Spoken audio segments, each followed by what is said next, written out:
Compared to the canonical Gospels we know today, the lost Gospel of Alexandria seemed to have no interest in forming an institutional religion. It did not speak of original sin, it did not threaten with hell, nor did it demand sacrifices. On the contrary, it stated that everything we seek is already within us. The connection with the divine does not depend on intermediaries, temples, dogmas, or hierarchies. This, in itself, was a direct threat to any system based on the spiritual and psychological control of the masses. The destruction of the library was not just a historical tragedy. It was also a carefully orchestrated operation to silence voices that could liberate. The depth of the possible content of the Codex challenges even modern notions of spirituality. It would connect the figure of Christ to the very fabric of reality, as a cosmic intelligence present at all levels of existence. Such a concept is not alien to Eastern traditions like Vedanta or Taoism, which see the divine as something immanent, not distant.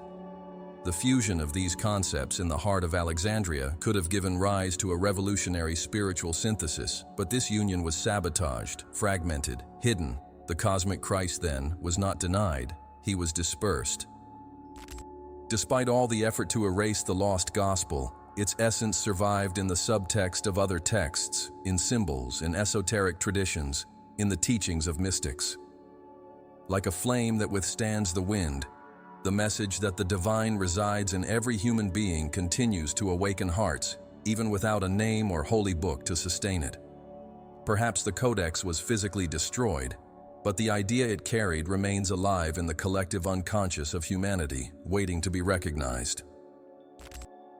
And there are those who claim to have had access to visions, channelings, or insights that trace back to the content of this gospel. Symbolic descriptions of a Christ who floats between dimensions, who teaches through vibration, who leads not to blind faith, but to spiritual lucidity, emerge in mystical accounts at various times.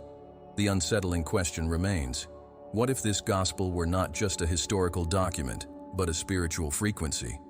And what if it could be accessed not by archaeologists, but by sincere seekers in elevated states of consciousness? The simple concept of a cosmic Christ already breaks religious and cultural boundaries. He does not belong to a church, a people, or a book. He is a living archetype of supreme achievement, of impersonal love, of timeless wisdom. The lost gospel, in this sense, is not just a set of missing pages. It's a proposal for an internal revolution,